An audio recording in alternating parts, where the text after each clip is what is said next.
Heading लिखो मस्त वाला। हाँ,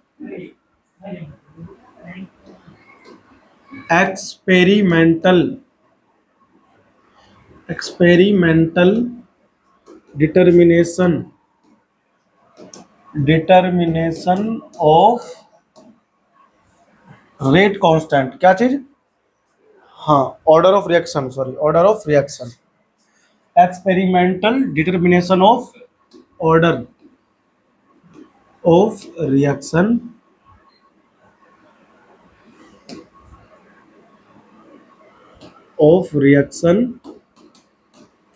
एंड रेट लॉ। ये तो अंग्रेजी में हो गया हेडिंग। हिंदी में इसको क्या बोलेंगे? हिंदी में बोलेंगे प्रायोगिक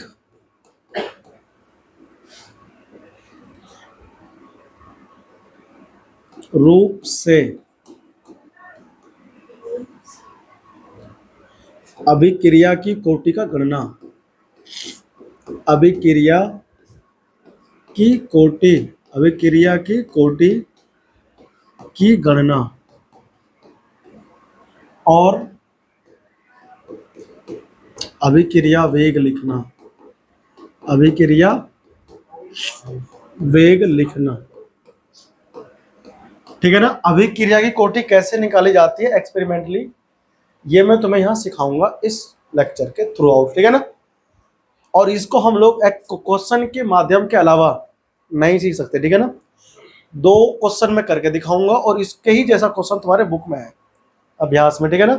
इसे करते ही तुम वो क्वेश्चन कर दोगे, ठीक है ना। और इस क्वेश्चन को करने के लिए तुम्हें क्या क्या आना चाहिए? 8वीं क्लास में आपने पढ़ा होगा चैप्टर, अगर कोई अंग्रेजी मीडियम में होगा तो उसने एक्सपोनेंट नाम का पढ़ा होगा, और हाँ पावर वाले। और अगर किसी ने पढ़ा होगा हिंदी में तो घातांक नाम का चैप्टर होगा, इसे पढ़ा होगा, ठीक है ना। उस पर आधारित ही है सारे कैलकुलेशन, ठीक है ना। बाकी मैं सिखाऊंगा कि करना कैसे, ठीक है ना। क्योंकि क्वेश्चन बहुत ही खतरनाक है, तो मैं चश्मा लगा लूंगा तो क्वेश्चन डर जाएगा मेरे से, है ना। अब मैं स्मार्ट लग रहा हूँ और क्वेश्चन खतरनाक लगेगा, देखना। चलो आ जाओ। क्वेश्चन देखो कुछ ऐसा है, मैं क्वेश्चन लिख रहा हूँ, ठीक है ना। सुनो, जब मैं क्वेश्चन लिखूंगा तुम भी क्वेश्चन लिखना, ठीक है ना, ताकि मेरे क्वेश्चन लिखते तुम भी लिख लो। सॉल्यूशन करूंगा तो तुम लिखना नहीं, कल देखना केवल, ठीक है ना। चलो आज लिखो। ये है निम्न अभिक्रिया के लिए, लिखो पहले क्वेश्चन है निम्न अभिक्रिया के लिए। अभी तक ना ये क्वेश्चन बोर्ड में आया नहीं है, क्या पता इस बार टपक जाए। 1 नंबर का, 2 नंबर का, वैसे इसमें से आने के लिए और भी बहुत कुछ है, लेकिन ये अब तक आया नहीं है, मेरे होशो हवास में तो नहीं आया है 7 साल के अंदर। अभिक्रिया के लिए क्या कह रहा है? अभिक्रिया है, 2 NO गैसीय अवस्था में है, 2 हाइड्रोजन अणु से अभिक्रिया करके और ये बना रहा है नाइट्रोजन गैस और साथ में बना रहा है जल। रिएक्शन पूरा तुमको दिख गया होगा, है ना। के लिए निम्न आंकड़े दिए गए हैं। अब आंकड़े कैसे कैसे ये देखो, इस आंकड़े को मैं बता रहा हूं। इसका मतलब हुआ NO की सांद्रता, है ना, और इसका मतलब हुआ H2 की सांद्रता, है ना। देखो अब इसके थ्रू कहना क्या चाह रहा है, कवि क्या कहना चाह रहा है। अब लिखना बंद कर दो, समझते हैं। कवि है ना ये, कवि कहना चाह रहा है कि जब हमने किसने जब हमने NO की सांद्रता 5 गुना 10⁻³ लिया, m मतलब मोलर, मोलरता की इकाई होती है ना, और इसकी सांद्रता हमने लिया 2.5 गुना 10⁻³ मोलर, ये -3 है, ठीक है ना। तो इसका जो मिला अभिक्रिया का वेग मिला, क्या मिला? हाँ, रेट ऑफ रिएक्शन मिला, वेग, वेग कह लो, अभिक्रिया की वेग या फिर रेट ऑफ रिएक्शन बात किया है।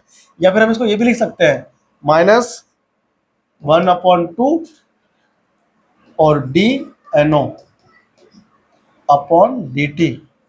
ये तुमको मिल गया 3 गुना 10⁻⁵, है ना भाई। हमने क्या करा, एक एक्सपेरिमेंट लिया।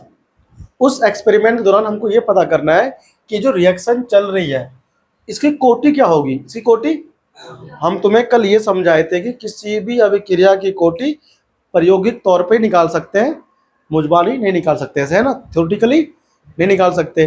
तो अब हमारे पास एक रिएक्शन है, NO और हाइड्रोजन गैस अभिक्रिया करके नाइट्रोजन गैस और जल बनाता है। तो जब ये रिएक्शन हुई होगी तो कोटि क्या रही होगी अभिक्रिया की, कोटि, हमें उस कोटि को निकालना है। शून्य कोटि की है, प्रथम कोटि की है या द्वितीय कोटि की है। तो कोटि को निकालने के लिए एक्सपेरिमेंट करना पड़ता है। एक्सपेरिमेंट कैसे किया, इसकी सांद्रता पहले ली उन्होंने इतनी और इसके लिए उसने इतनी H2 गैस की, और इस सांद्रता के साथ जब उसका रिएक्शन हुआ तो जो वेग करी गई कैलकुलेट, वेग वो इतनी निकल के आई, 3 गुना 10 की पावर -5। एक बार तो ये करा इन्होंने, दूसरी बार उसने फिर लिया, इसकी सांद्रता बदल बदल के लेते हैं, बदल बदल के। अब क्या उसने क्या करा, इसकी सांद्रता दुगनी कर दी, 9 गुना 10 की पावर -3, सॉरी -5, ठीक है भाई। और अरे अरे क्या कर दिया, ये 15 है, 15 कितना है, उल्टा कर दिया, 15 गुना 10 की पावर -3 रहने दी, हम गलती से लिख दिए। बताओ पहले कितना था, 5 गुना 10 की पावर -3 था ना, इसकी सांद्रता पहले की तुलना में 3 गुनी कर दी, क्या कर दी। तो हम देखना चाह रहे हैं कि इसके वेग पर क्या फर्क पड़ेगा, और ये सांद्रता सेम रहने दिया, तो वेग पर क्या फर्क पड़ा, 9 गुना 10 की पावर -15 हो गया, सॉरी -5 हो गया, ठीक है ना, वो भी 3 गुना हो गया। जब इसको करा उसने 3 गुना, वो भी 3 गुना हो गया, जब ये सेम रहने दिया, ठीक है ना। ये एक्सपेरिमेंट चल रहा है लैब के अंदर इस रिएक्शन के लिए। अब देखो क्या हुआ, अब क्या कर दिया, इसको तो इतना ही रहने दिया, सांद्रता जो है इस वाले की सेम रहने दिया, और H2 की सांद्रता कर दी भाई साहब 10, 2 और 10 गुना 10 की पावर -3 कर दिया। तो वेग पर क्या फर्क पड़ा, 3.6 गुना 10 की पावर कितनी हो गई, -4, इतनी हो गई, ठीक है ना। मतलब इसको ऑलमोस्ट 4 गुना कर दिया, कितना कर दिया भाई, 2.5 का 4 गुना 10 तो होता है, तो इसकी सांद्रता उतनी रहने दी, ये कर दिया 4 गुना, तो ये इतना हो गया, है ना। अब ये क्या पता है, ये 4, इसका 4 गुना है ये, अच्छा तुमको नहीं पता, ये 4 गुना ही है, ये 9 का 4 गुना है ये, कम लग रहा है, क्यों कम लग रहा है, ये 36 नहीं है, जब यहाँ 36 लिखेंगे ना तो ये पावर 5 हो जाएगा, तो मैं कंफ्यूज करने के लिए 4 कर दिया, यहाँ 3.6 कर दिया, समझ में आया तुमको। तो ये पता, ये 36 गुना 10 का पावर 5 है माइनस का, लेकिन इसको हमने ऐसे लिखा हुआ है ताकि तुम बर्बाद हो जाओ, है ना। तो ये 4 गुना नहीं है उसका, हाँ समझ में आता है। तो ऐसे खेलते हैं आंकड़ों के साथ में, ये चीज तो 36 गुना 10 की पावर 5 ही है ये, तो तुम कुछ और समझो, कैसे तुम्हें पता होना चाहिए ना। ये इसको बोलते हैं मैथ स्ट्रांग होना, तुरंत कुछ चेंज करा तो पहचान जाओ, वही चीज है ना। ये है छोटी छोटी बातें। अभी हमारे यहाँ बच्चे पढ़ रहे हैं 11वीं में, मैं पढ़ा रहा हूँ उनको मोल कॉन्सेप्ट स्कूल में। तो आज मैंने बोला कि भाई 15 पेन जो है 75 रुपए का है ना, तो बताओ 20 पेन कितना का होगा। तो उसने क्या देखा, 15 रुपए का इतना पेन है, नहीं मैंने ये नहीं पूछा था, मैंने पूछा था हाँ 10 पेन जो है, फिर कुछ पूछा था उनको, तो उसने आसानी से आंसर दे दिया, लेकिन उनको उसका कारण नहीं था पता। 10 पेन जो है 100 रुपए का है, तो बताओ 20 पेन कितना हो गया, सिंपली 200 रुपये बोल दिया उसने, 200 रुपये बोल दिया। मगर चालाक हो रहे हो, आसान ले दिया मैंने कहा 17 पेन जो है 90.5 रुपए का है, बताओ 27 पेन कितने का होगा। अब गई भैंस पानी पीने, अब कर रहे हो कैलकुलेशन, ही उनको पता तो कुछ है नहीं, किसी पे आंसर नहीं निकला, 27-28 बालक है साइंस साइड में, नए बालक आए, किसी पे ये सॉल्व नहीं हुई। इसमें सबसे पहले एक पेन की कीमत पता करते हैं, है कि नहीं, उसके बाद जितने पेन है उससे गुना कर दो।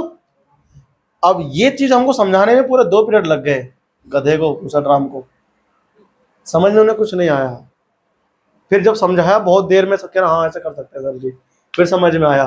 फिर मैंने मोल कॉन्सेप्ट का फॉर्मूला बताया। जब हम ना ये लगाते हैं कि 23 मोल से, भाई 23 मोल अमोनिया के लिए, है ना, NH3 के लिए मेरे को कितना चाहिए, 45 mole nitrogen gas H2 gas चाहिए। तो बताओ 23 मोल के लिए चाहिए कितना, 45 मोल। तो बताओ मुझे अगर 50 मोल अमोनिया बनाने हो तो कितने मोल चाहिए इसके। तो पहले 1 मोल का निकालते हैं, फिर 50 से गुना कर देते हैं। अब ये हमको समझाना था। अब मोल तो 11वीं का कॉन्सेप्ट है, साइंटिफिक कॉन्सेप्ट है।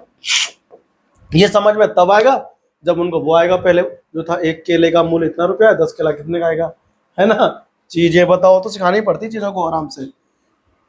तो बच्चा हम कहना ये चाह रहे हैं कि बच्चों को कैलकुलेशन करनी नहीं आती, छोटी छोटी बातें 11वीं बच्चे पहुंच गए उनको नहीं आती, जबकि उनको आना चाहिए 8वीं क्लास में सब चीजें सॉल्व करने। साइंटिफिक नोटेशन पता हल करना बुक में 7वीं में आ जाती है बच्चों के। ये 10 की पावर के फॉर्म में लिखना कैसे लिखेंगे। किसी ने आपसे बोल दिया 987 897, इसको साइंटिफिक फॉर्म में लिखो। साइंटिफिक फॉर्म का मतलब होता है इस रूप में लिखना, मतलब एक अंक के बाद डेसिमल होना चाहिए। एक अंक के बाद डेसिमल मतलब दशमलव होना चाहिए, उसे कहते हैं वैज्ञानिक तरीके से लिखना। तो ये क्या लिखा जाएगा, ये लिखा जाएगा 8.97 गुना 10 की पावर अब 2 मैंने जो क्यों लिखा जाएगा, है ना। ये है इसका वैज्ञानिक तरीका।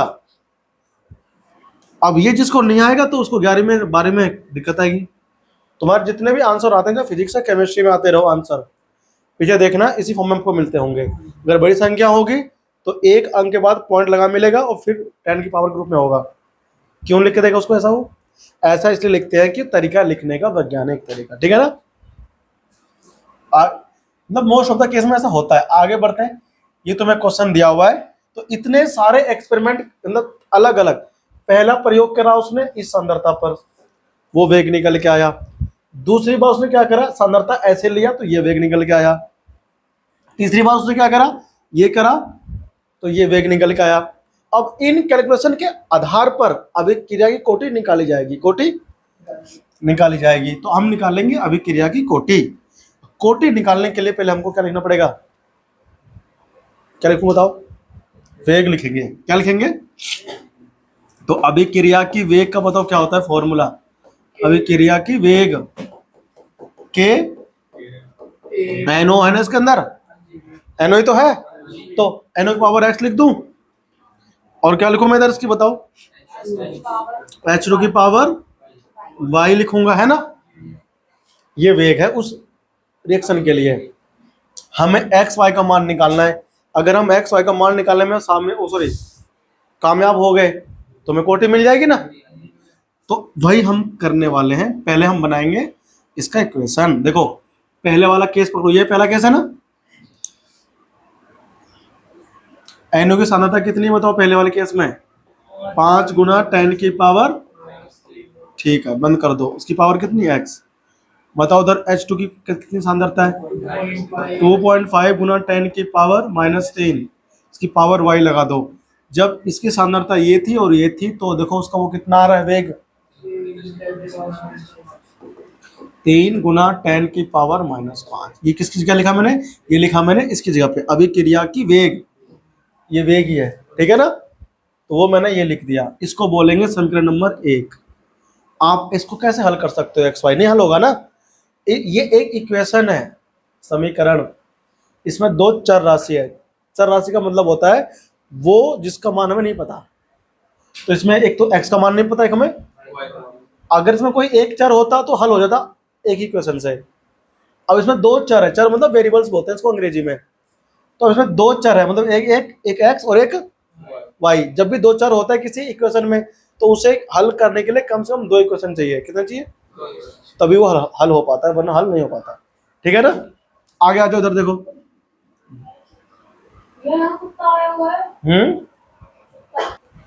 अब देखो, अब ये तो वो पहले एक्सपेरिमेंट्स है ना, उसी रिएक्शन को हमने चेक किया था अलग अलग सांद्रता पे और हमने आंकड़े प्राप्त किए। उन आंकड़ों की मदद से हम कोटि निकालेंगे, ठीक है ना। इस नियम के अलावा और कैसे हम कोटि नहीं निकाल सकते, ठीक है ना।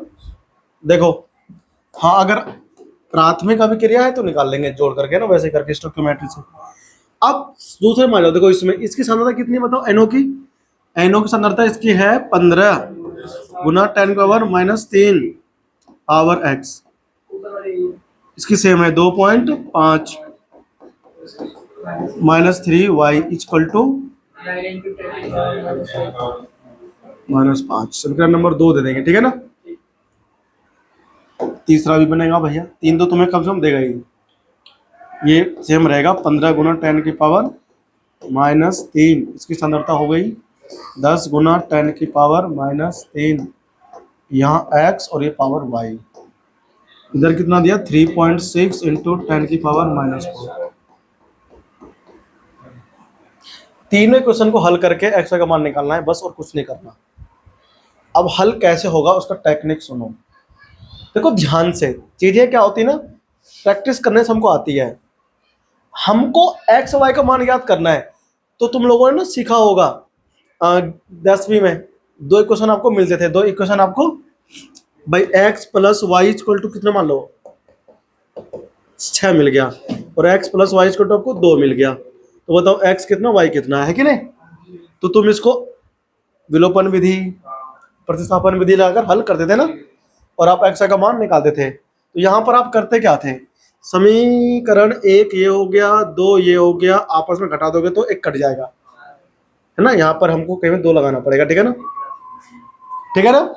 तो अगर मान लो मैं 1 में से 2 कर दूं माइनस, तो हमारा ये तो ये गायब हो जाएगा। तो 2y में से 1 y गया, तो भाई माइनस करने पर साइन चेंज होता है।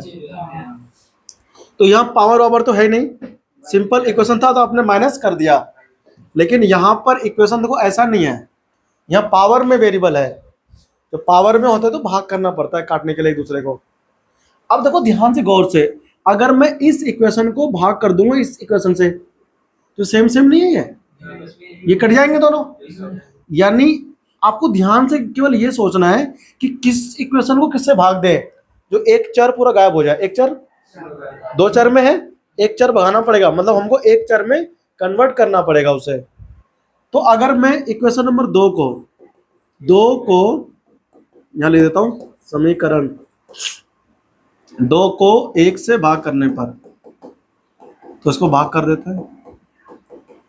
तो जब भाग इसको अपन लोग देंगे, ये रहा पहला और ये दूसरा है, तो 5 गुना 10 की पावर -3 इसकी पावर x है, और यहाँ पर देखो ये भी है 2.5 गुना 10 की पावर -3 की पावर y, इसके बटे में है 15 गुना 10 की पावर -3, इधर x और इधर है 2.5 गुना 10 की पावर -3 इधर y। इधर भी भाग करना पड़ेगा, एक तरफ भाग थोड़ी होता है, पूरा इक्वेशन भाग होगा तो उधर भी भाग होगा। तो ऊपर था 3 गुना 10 की पावर -5 और में 9 गुना 10 की पावर -5। देखो ये डिक्टो बिल्कुल सेम है तो कैंसिल आउट हो जाएगा क्योंकि इनटू में है। y वाला पूरा ही खत्म। तुमको जितने क्वेश्चन देंगे ना उतने में कोई ना कोई इक्वेशन को भाग करने पर आपस में एक चर जो है वो कट रहा होगा, एक चर पूरा पूरा गायब हो रहा होगा। हाँ पूछो क्या डाउट है। ये बहुत बड़ा गलती हो गई, ठीक है ना, ये बाय मिस्टेक, ठीक है ना, ह्यूमन एरर बोलते हैं इसको, मानव त्रुटिपूर्ण, ठीक है ना, मानव त्रुटि, हमारी सोच में गलती हो गई। देखो अब तू सोच ध्यान से, इसका ये खत्म हो जाएगा भाई, घाते अगर सेम होती है ना, देखो अगर a की पावर मान ले x है और b की पावर भी x है, तो हम इसको लिख सकते हैं a/b की पावर x, है ना। फिर ये आपस में कट सकते हैं अगर कट रहा है तो मैं इतना करके क्यों दिखाऊंगा, तुम बालक थोड़ी हो 7वीं 8वीं का, 12वीं का बच्चा है भाई, वो भी मैथ का बच्चा है। ये कौन आ गई, समझा आ गई, रुक जाओ। तो 1/3 नहीं हो जाएगा, तो मैं इसे क्या लिखूंगा 1/3 की पावर कितनी x, ये तो कट ही गया। वहां देखो खत्म हो गया, इधर ये यहां बचा 1/3, है कि नहीं। अब 1/3 यहाँ पर आ गया, इसकी पावर 1 लिखी जा सकती है। अब अगर a/b की पावर मान लो इधर x है और यहाँ पर a/b की पावर मान लो n है, अगर ये सेम होता है दोनों पक्षों का तो पावर इनके आपस में इक्वल होती है। इसीलिए मैंने आपसे कहा था आपको घात का नियम पता होना चाहिए, ठीक है ना, इसे हल करने के लिए।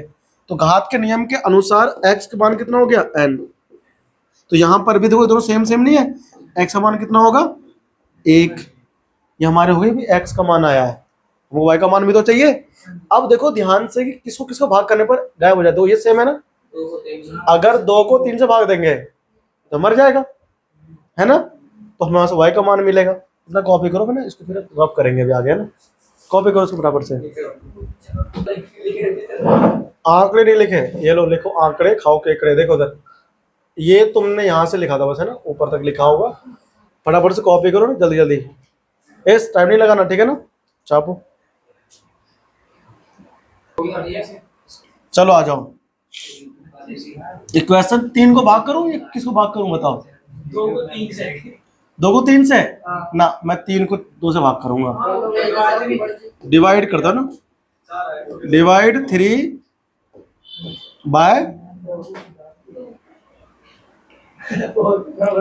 इसे 3 से 2 फिर भैया 4 आएगा भाई। कोई ना, तो फिर हाँ देखो 4 से 4 आएगा, ये तुम्हारे पास ये है 15 गुना 10 की पावर -3, इसकी पावर x है, यहाँ कितना बन रहा है, इधर है 2.5। भैया पर आप तीसरे को कर रहे हो ना दूसरे से, तो पहले 10 आएगा जी। तो तीसरा तो लिखा है ना, तीसरा, अच्छा 10 गुना 10 की पावर -3 की पावर y इक्वल टू कितना है, इधर है 3.6 गुना 10 की पावर -4। चलो आगे आ जाओ, ये कितना है सेकंड वाला बताना,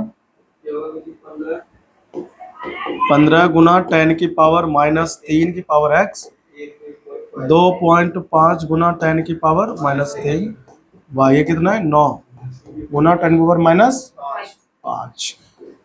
पता मैंने क्यों भाग किया, इसको मैंने देख लिया था कि ना 4 आएगा, बटे में नहीं आया, उसमें बटे मारा होगा, 1/4 है ना, हाँ।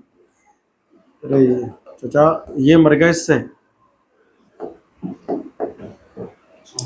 तो यहाँ तो मैं देखो ये पावर सेम है ना, तो ये 4 बार में जाता है ऑलमोस्ट, खत्म हो जाएगा, तो 4 की पावर y और यहाँ पर बचेगा इधर कितना, ये तुम्हारा भैया हो गया, इसे 5 कर लो ना, 36 हो गई, 36 से कम कर लो, 36 करके पावर बढ़ाइए। पक्का तुम तो मेरे वाला काम करवा रहे हो, यहाँ लिख दो मैं, आप इसको लिखो 36 गुना 10 की पावर -5। अब खत्म हो गया है ना, पॉइंट हटाएंगे नीचे कितना लगाएंगे, ठीक है 10 है ना, ऐसे करके हमने कर दिया, ठीक है ना। तो अरे नहीं, कभी कभी ना ऐसे भी देख लेते हैं ऑनलाइन वाला जिनको नहीं आता है समझ में, तो हमें उसका भी ध्यान रखना पड़ता है ना, तुमको तो आगे करना, कुछ ऐसे भी तो होंगे जैसे मोहन पूरा काट के दिखाओ जैसे, है नहीं, ऑब्जेक्शन उठा देते हैं। अब ये मुझे कल को कहने लगा ये कैसे आ गया, 5-6 जन देखते हैं कभी तो अभी मान ले 5-6 लोग देख रहे हैं, कभी तो देखेंगे 100 लोग भी, है कि नहीं भाई। अब मैं अभी 5, हाँ इसे बोला, अभी 5 लोग देख रहे हैं, कल को 5 के भी देखेंगे,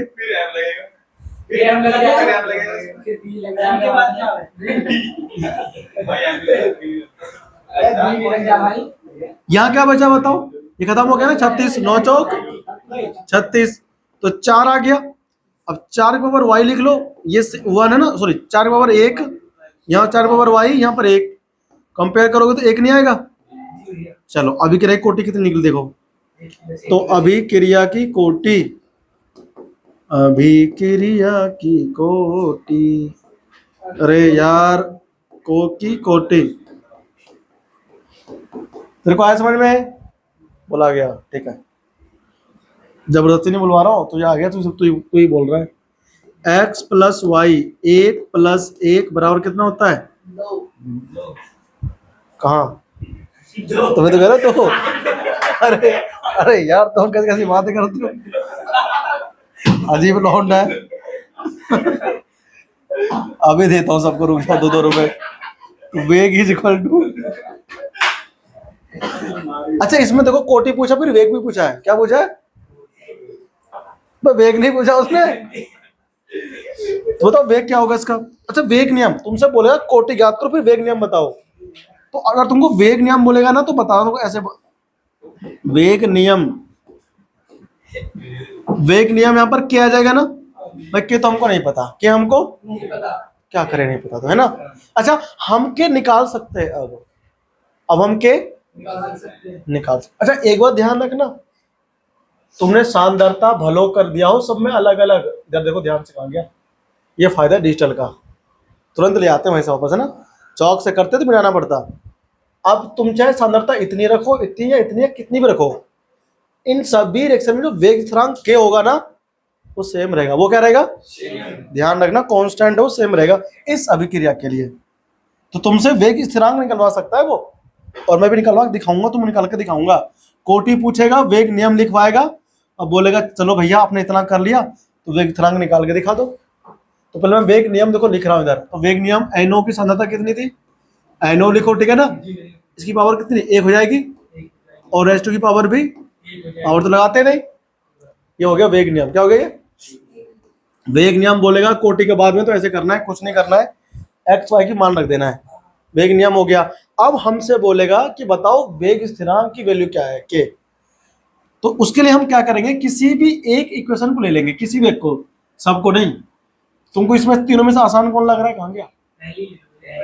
तीनों में से कौन सा तुम्हें आंकड़े आसान से लग रहे हैं?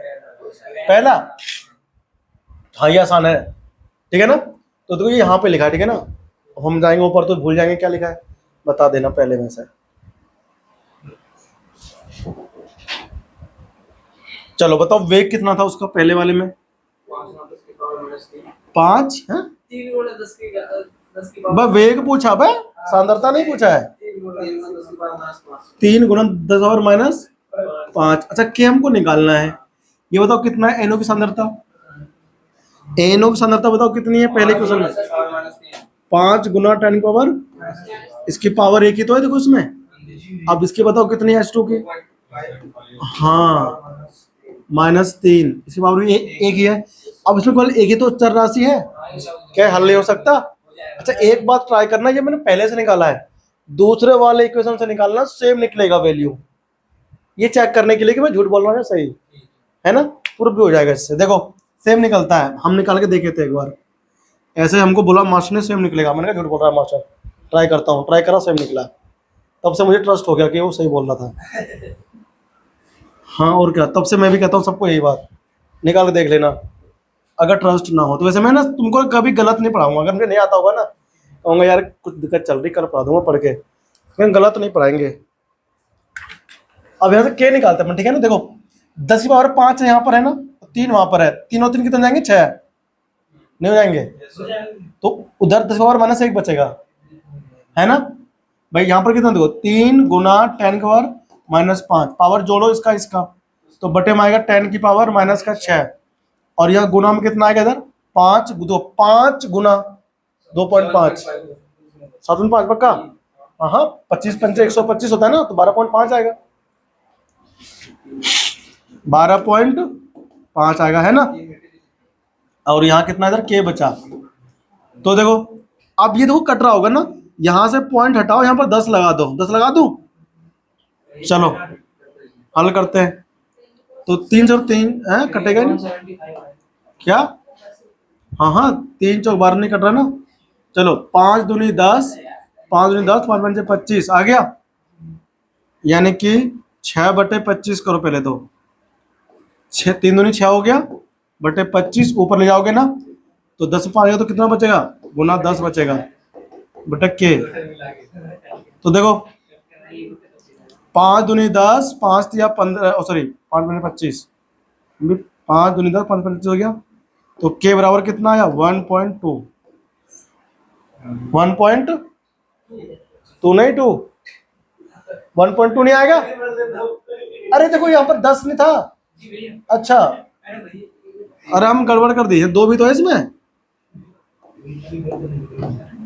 गुना 2 करना होगा ना, तो 24 बनेगा, तो के इक्वल टू 2.4 आ जाएगा। हाँ अब ठीक है, ये तुमको भेजे भी नहीं घुसा, के कहाँ से आ गया, बहुत बढ़िया, खतरनाक है ना। ये छाप लो फटाफट से, एक क्वेश्चन करने में इतना टाइम लग गया, मैं समझा रहा हूँ ना इसलिए, समझाएंगे नहीं खुद ही करने बैठेंगे तो बस 2 3 4 5 मिनट लगेगा, क्वेश्चन तुमको दे रहेगा, वो तो एक आंखा आंसर करना है। यहाँ हम क्वेश्चन भी लिखे करके दिखाए तो समय लग गया, इसलिए पूरा 29 मिनट लग गए। एक क्वेश्चन तो मैं दे रहा हूँ जो घर से ट्राई करना, ठीक है ना। वेग नियम लिख दिया, कोटि निकाल दिया, फिर वेग स्थिरांक भी निकाल दिया। कहाँ दिक्कत खा रहा है तू? शकल देख के लग रहा है तू भेजा में नहीं घुसा तेरे। ये ऐसा चला रही है वाला। कौन सा? ये पॉइंट हटाए ना तो 10 लगा दिया मैंने। वो 5 का आ गया फिर। ये 5 कहाँ गया? हाँ। अरे मल्टीप्लाई कर दी ना इसकी गुना कर दी इसमें, इसलिए कहता हूँ अच्छा। गणित अपनी स्ट्रॉन्ग करो भाई, कैलकुलेशन नहीं वो तुम्हारी स्ट्रॉन्ग पहले से ही है, तुम ध्यान नहीं ना देते हो इसलिए। हाँ आज समझ में छापो, अभी क्वेश्चन देंगे तुम्हें करने के लिए घर से। देखो इस एक्सपेरिमेंट के माध्यम से ना दिखाना चाह रहा है। देखो भाई क्या पहली प्रयोग ये करा उसने, प्रयोग 1, इसकी सांद्रता कितनी थी? इतनी। इसकी सांद्रता इतनी। वेग कितनी है इसकी? इतनी। फिर क्या उसने प्रयोग, ये ली सांद्रता, ये लिया O2 की सांद्रता, ये आई उसकी वेग। 4 प्रयोग करा है। देखो उसमें इसने कितने प्रयोग करा है? 4 प्रयोग करने के बाद में इसने अपना वो निकाला है, अभिक्रिया की कोटि। देखो यहाँ पर ये कहना चाह रहा है क्या है ना, हम एक बार पढ़ लेते हैं। ये देखो यहाँ पर कितनी अच्छी बात कह रहा है कि अतः वेग नियम वह व्यंजक होता है जिसमें किसी अभिक्रिया के वेग को अभिक्रियाओं की मोलर सांद्रता के पद पर कोई घातांक लगाकर व्यक्त करते हैं। यदि किसी संतुलित रासायनिक समीकरण में अभिकर्मकों के स्टोइकियोमेट्रिक गुणांक के समान अथवा भिन्न भी हो सकते हैं। कौन? कोटि। ये कोई रिएक्शन है क्या? है कोई क्या लिखा रहा है इसमें बार ये कोई रिएक्शन है, NO2NO प्लस O2 और NO2 बना रहा है, तो इसकी कोटि पता करनी है। इस अभिक्रिया के वेग का निर्धारण या तो किसी एक अभिक्रिया की सांद्रता को स्थिर रखते हुए दूसरे अभिक्रिया की सांद्रता में परिवर्तन करके, देखा था आपने, मैंने एक को तो फिक्स रखा था, अगले का 2 गुना कर दिया, 4 गुना, तो एक को फिक्स रख के दूसरे के पता करते हैं। तो ये वही कहना चाह रहा है कि किसी एक अभिक्रिया की सांद्रता को स्थिर रखते हुए दूसरे अभिक्रिया की सांद्रता में परिवर्तन करके अथवा दोनों अभिक्रियकों की सांद्रता परिवर्तित करके प्रारंभिक सांद्रताओं के फलन के रूप में कर सकते हैं। ये रहा परिणाम। इसका 30 है, इसका 30 है कि नहीं? ये कितना वेग आया इसका? इतना। 30 नहीं मतलब 0.30 है। यहाँ देखो इसका कितना कर दिया? 60, मतलब डबल कर दिया। 60 नहीं है, 0.6 है वो, और यहाँ पर 30 रखा। इनका देखो चेंज नहीं करा, एक का चेंज करा, एक को चेंज नहीं करा, है ना? तो ऐसे करके तुम्हें 4 प्रयोग करे। कितने करे? देखो फिर उसने क्या करा, उस प्रयोगों के आधार पर जो हमने कहता गुना भाग, अभी इसने वो करके दिखाया नहीं, लेकिन क्या इसने वही है। क्या इसने? देखो यहाँ पर खुद कह रहा होगा, परिणामों से स्पष्ट परिलक्षित, मतलब ऑब्जर्वेशन करा उसने कि जब O2 की सांद्रता स्थिर रखकर NO की सांद्रता दुगनी की जाती है तब अभिक्रिया के प्रारंभिक वेग में 4 गुणक के, कितने के? 4 के गुणक। देखो इतना से इतना हो गया, तो जब इसको भाग दोगे ना इससे तो 4 ही आएगा, ठीक है ना? वो देख लेना अपने आप से वृद्धि होती है। यह दर्शाता है कि वेग NO की सांद्रता के वर्गफल पर, किस पर? यानी स्क्वायर पर। देखो ना, ये देखो यहाँ लिखा है स्क्वायर, लिखा है ना, तो वर्गफल बोलते हैं इसको शुद्ध हिंदी में, कि वर्गफल पर निर्भर करता है। जब NO की सांद्रता स्थिर रखी जाती है और O2 की सांद्रता दुगनी की जाती है तब अभिक्रिया का वेग दोगुना होना, क्या लिखा है? अभिक्रिया वेग का O2 की सांद्रता 1 घात पर, क्या है ना, घात 1 पर निर्भर करता है। तो ये जो 2 और 1 निकाल रहा है ना, ये वैसे निकाल रहा है, कह करके दुगना हो गया, इतना बढ़ गया, है कि नहीं? क्या उसमें सब कुछ वही है जो हमने भी किया था। वेग पर घात पर निर्भरता दर्शाता है। अतः इस अभिक्रिया के लिए वेग इक्वेशन क्या होगा? वेग मतलब वेग इक्वेशन क्यों क्या बोलते हैं? रेट इक्वेशन बोलते हैं ना, रेट लॉ है, रेट इक्वेशन बातें किया है। वेग नियम ये लिखा जाएगा, ये लिख दिया हमने। और देखो क्या है, इस इक्वेशन का अवकल रूप ये मिलेगा। अवकल रूप बोलते हैं, सुनिए ना, dr/dt होता है, अवकलन नहीं है, तो इसको अवकल रूल भी कहते हैं, ठीक है ना? तो ध्यान रखना, ये तुम्हारा ये हो गया, दिया जाता है ना, ये हो गया। अब तुमको ये अलग अलग क्वेश्चन हैं, तुम सीख गए, मतलब समझ नहीं, मतलब ये है अभ्यास पाओगे, तुम्हें क्वेश्चन कर रहे हैं सॉल्व, जरूर करना बेटी, है ना? जरूर मतलब 100% तुम्हें करना ही करना है। क्या हो जाता है इतनी बड़ी किताब है, क्या करूं।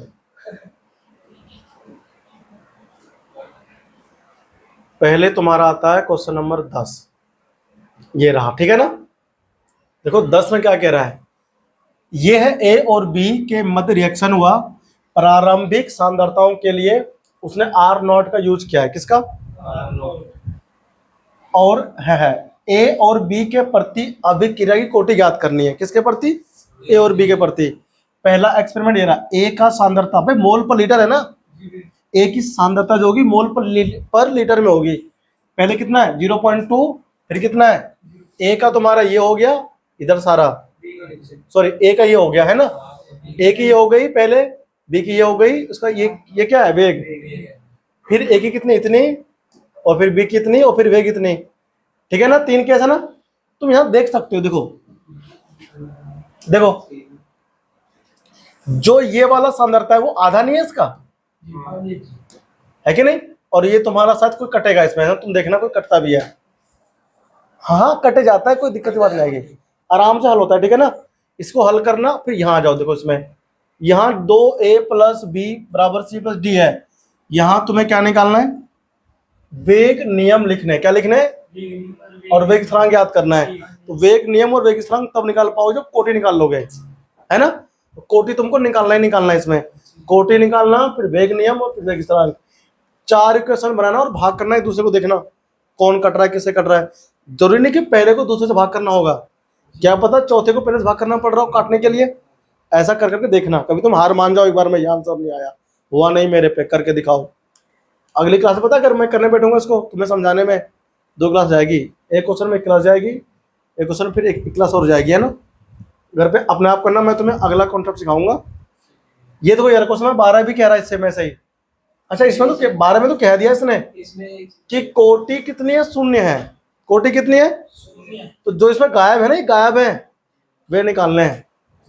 ट्राई करना, इक्वेशन आपको दिया हुआ है ना, देख भाई पहले में क्या है, ये इसका पहला एक्सपेरिमेंट हो गया, ये दे रखा है, ये दे रखा है बी की, ये क्या है वेग, वेग है ना। जब वेग दे रखा है, सांद्रता ए और बी दोनों की पता है, तो वेग स्थिरांक निकल जाएगा, के क्या निकल जाएगा, यहां का निकाला हुआ के इसमें करना अप्लाई, और ये निकाल देना सांद्रता। दिखाऊं करके कर लोगे, ये हल्का सा बता दूं, देखो मैं तुमको बता रहा हूं, अरे तो हल्का सा सुन लेना, ये जो हल्का हल्का सुरूर है वही क्वेश्चन यहाँ पर देख सुन। पहले प्रयोग से, अरे तेरी काला कर देता हूं मैं इधर, देखो काला अच्छा लगता है, देखो पहले वाले से क्या निकालो, क्या निकालो, बताओ वेग = क्या होता है, के होता है ना, इसमें ए और बी ही तो है, अभिक्रिया तो उसने दिया ही नहीं है, ए तथा बी के मध्य अभिक्रिया, ए के प्रति प्रथम और बी के प्रति 0, ए के प्रति प्रथम मतलब ए की पावर कितनी 1, और बी के प्रति कितनी है, तो बी की 0 हो गई, हो गई ना, हो गई 0। तो वेग बराबर क्या बना बता, वेग नियम क्या बना, के और ए, नहीं बन गया। अब देख ए की सांद्रता में दे रखी है कितनी, अच्छा वेग कितना, देख वेग ये लास्ट में नहीं दिया, वेग 2.0 गुना 10 की पावर कितनी है बताओ, -2, दिख रहा है इसमें, नहीं दिख रहा है, दिख रहा होगा, ठीक है। देखो बराबर के ए हमको दे रखा है इसने 0.1 गुना में, बताओ के कितना निकला, बताओ के कितना निकला, 2.0 गुना 10⁻² नहीं हो गया, बटे में 0.1 नहीं आ गया। अब ये जब ऊपर ले जाओगे तो क्या बनेगा 10, क्या बनेगा भाई पॉइंट, भाई यार ये तो कट रहा है, ये पॉइंट हटाओगे 10 लग जाएगा ना, तो 2 गुना कितना आएगा 10 की पावर -1, भाई 2 गुना 10 की पावर -1 का मतलब होता है 0.2, कितना होता है, के का मान कितना आया 0. तुम में से बताओ किस किस को ये नहीं आया समझ में, सबको आ गया। अब भाई तुम 12वीं कक्षा के बच्चों समझ जाया करो, ये के निकल गया।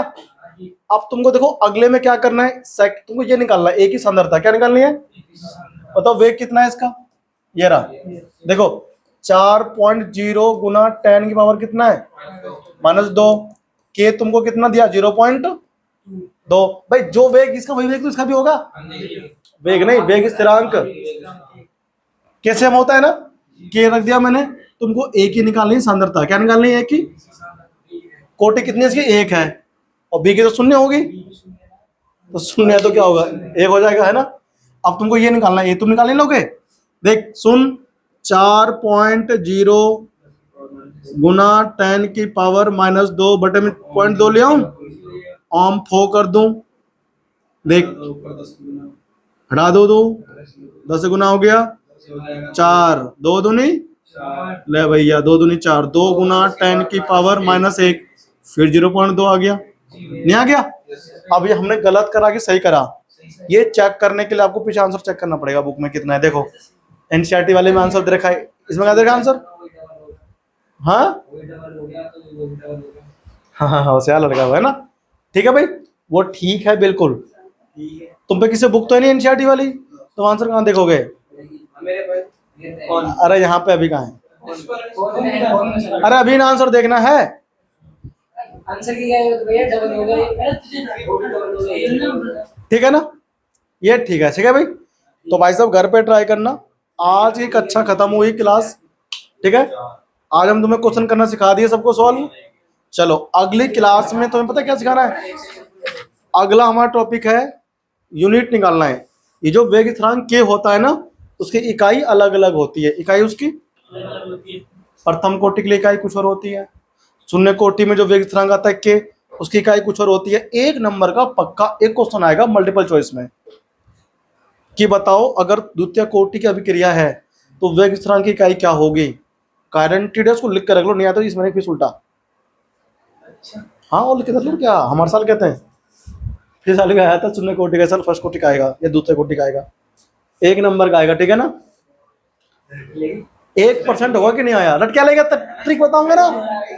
अबे रट क्या लेगा, तुमसे अगर उसने 10वीं, अरे उसने तुम्हें अगर चौथी कोटि का भी पूछा ना या 10वीं कोटि का भी पूछा, अगर 10वीं कोटि का अभिक्रिया है तो बताओ वेग स्थिरांक की इकाई क्या होगी, तो तुम 1 मिनट के अंदर निकाल दोगे ऐसे करके। ट्रिक बताऊंगा ना अगली क्लास में, ट्रिक नहीं मतलब तरीका है, बताऊंगा निकालना, ठीक है ना। हाँ हाँ मस्त तरीका है, बना के बताऊंगा फॉर्मूला कैसे बना। थैंक यू, बाय बाय, ठीक है ना, पढ़ते हैं अगली क्लास में।